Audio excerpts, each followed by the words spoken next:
Communication is key in today's world. We do verbal communication, we do non-verbal communications, and we do communication through our body language also. Now, written communication is something that we do on a regular basis. We do WhatsApp, we do emailing also. But we are pretty comfortable with that. Very often we send our WhatsApp messages, and we are pretty much sure about that. Whatever you want, we just write down in the email and we send it across. But the thing is that it's not that easy and straightforward, because in the email also you need to communicate with this person whom you are sending this mail, and you need to show your empathy. You need to connect with that person, and at the same time, email communication is a formal or professional communication where you can keep these communications as your record. So you need to be very careful about when you are sending this email and all these things. And these are the skills, or these are the things that is not written in a particular book, that you can go and go to the books and do the trainings and just keep on applying these things. So these things are basically can be acquired over the experience. So I am in this corporate world for more than 20 years, and I have learned many things through my experience. So in this video, I will share all about my experience about these email communications and what are the reactions I got. I also learned initially and in the middle stage also. And whenever I send a mail, I used to get some response, some good response, some not so good or positive response. In that way, I learned, I evolved.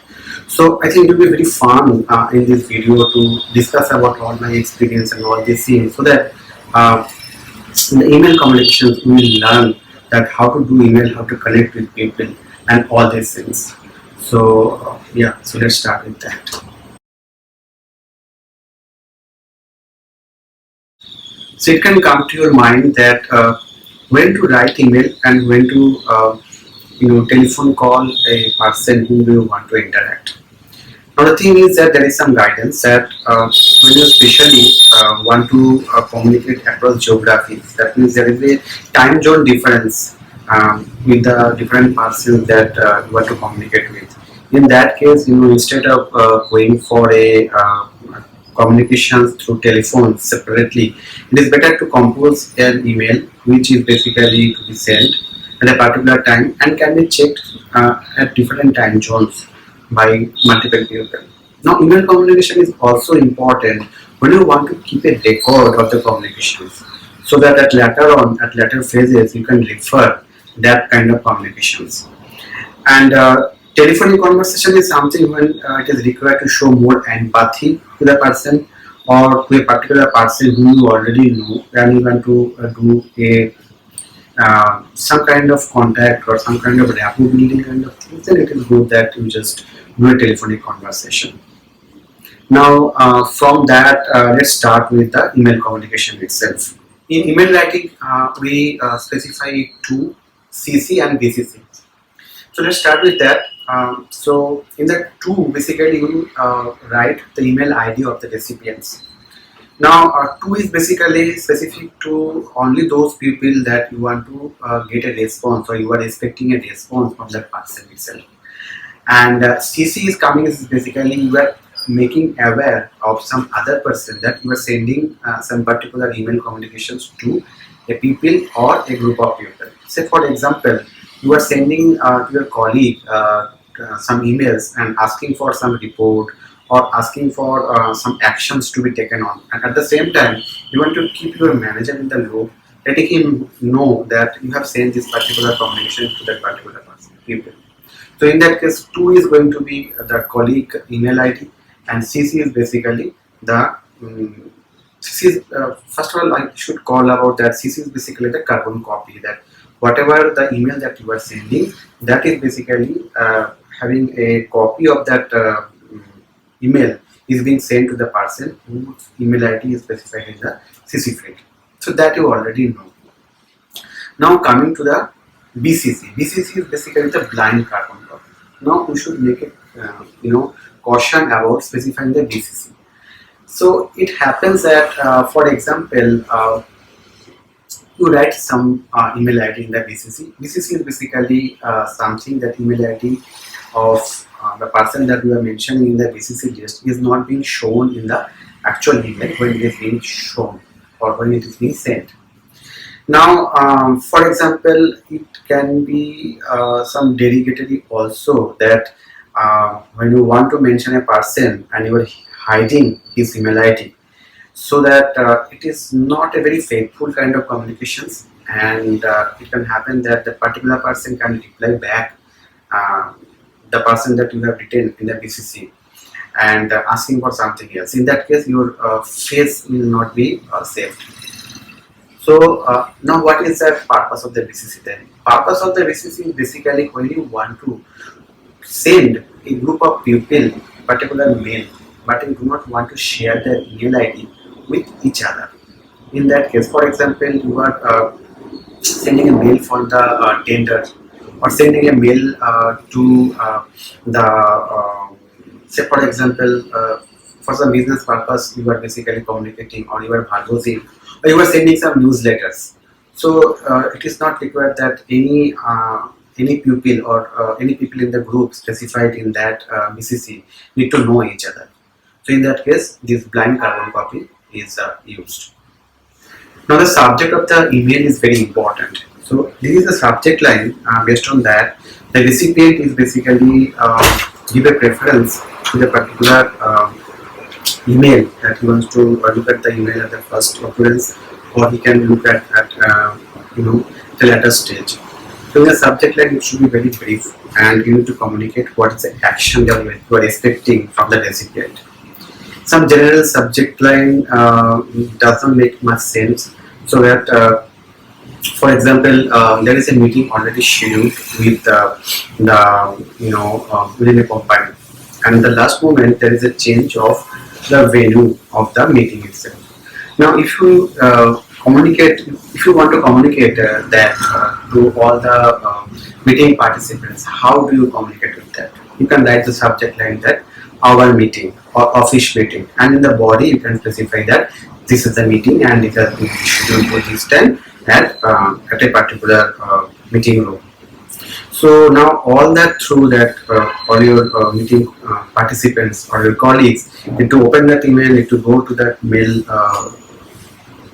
body, and need to look into that what is the thing that what is the action item that they need to do based on getting this email. But instead of that, in the subject line, if you write that meeting is rescheduled at particular time in room this should be enough. If some people want to this usually basically save the time for the recipient to quickly take action. If people do not have enough time, they can just read the subject line and they can go and join the meeting. If some people have some time, they can go to the body and they can actually find out why this meeting has been rescheduled. That is basically part of the meeting, part of the email body itself. So that means that this subject line is very important. Now, if you want to give some urgency of a particular email, say for example in your office, say you want to get some help from the IT, which is very urgent, or you want to urgently want to get a response from a particular colleague, then you can write some urgent kind of keyword in capital, and before starting the subject line, give some urgent keyword and then colon and then write the actual action that you are expecting. So in that way, you can specify the subject line of the particular email. Now coming to the main content of the email, you can write hi, hello, and then the recipient's name out there.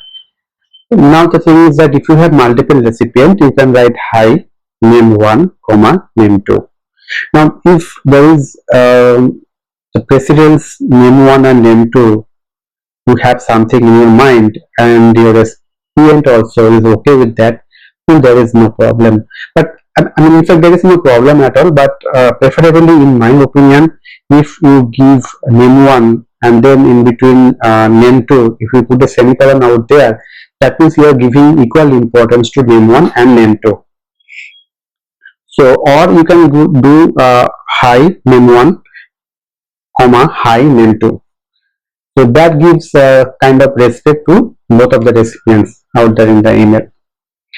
Now, while composing the content of the email, you can write that generally you can write something right as a content. You just hit the send button for that. But the thing is that the procedure is that you should write what is expected from the recipient in your first paragraph or in your first line, followed by the details of what you are expecting. So that means, for example, from a colleague or from any person, any of your subordinate, if you want to get a status report, then what you should write that in the first line that please send the status report by end of day tomorrow, and then in the content you can write details of the status report, something like since this is being sent to the customer, so please mention this that. Also in the same content you can specify that please include some excels or some powerpoint to show that the content of the status, etc., etc. Similarly, if you want to send kind of mail to the stationery vendor who supplies the stationeries at your home or at your office, you can write that please send my stationeries by today or by tomorrow. And then in the content you can give some bullet points also inside a email, and you can mention the details that send uh, this many files, then please send this many notebooks, etc., etc. So this goes to the content of the mail. The thing is that if you find somebody has already emailed you and that has a quite a bit of content as a email body or email content, and those are kind of haphazard. So for you it is very difficult to go through the mail. Now, as a recipient, your responsibility will be what you should do is basically you should go to the mail, and while replying to that mail, you should make a summary or gist of this email and reply it accordingly. That means that you should format the content and send your reply with that. It can save both the ways. There will not be any confusion for that, and also in the email thread you can later on can understand based on what opinion or based on what email you have given your response. Now coming to the thread, generally if you have seen a particular email thread is continuing for a long time, you should continue with the same email thread instead of creating a new thread, so that gives a confusion of the recipients. That is the general guideline. Now next is basically the signature, email signature. Email signature generally you can include as your email settings, where you can write something, your name, the name that you want the recipient to be mentioned while they will reply back to you. If you want your first name to be there, then you can write there. If you want something like Mr. or Mrs. and then your surname, you should write there itself. And also in addition you can also write your designations, etc., etc., but it should be very short and sweet as an email signature. As bonus tips, I will share with you a checklist. So before sending the mail, actually before hitting the send button, these are the things that you need to check. Number one is basically if you are mentioning that you are going to send an attachment of the mail, please see if you are actually attaching the file or not. And also don't attach a file with a large size. Try to attach a file with some compressed format, or you can also send a Google Drive of the file itself. Second thing, please check the spelling of the email. The spell checker will point it out if there is any spelling mistake. So you can also take help of the autocorrect option. But after the autocorrection also please double check. Third thing is basically before hitting the send button, check that if it is going to be a reply or reply all. In broadcasting messages, sometimes it is not required to send a reply all. Instead, you should send a reply to this message. Fourth things, If you don't mention anything in the body, please mention the subject line as EON, that is end of email, so that the recipient do not need to go and find an empty body in the message. Fifth thing is basically whenever you are going to a vacation or leave, please set a auto reply settings in your mailbox so that if anyone try to reach you, he can get a automatic email response. And you also mentioned your contact number if you require to be contacted urgently. In your absence, please send someone else contact number or email ID.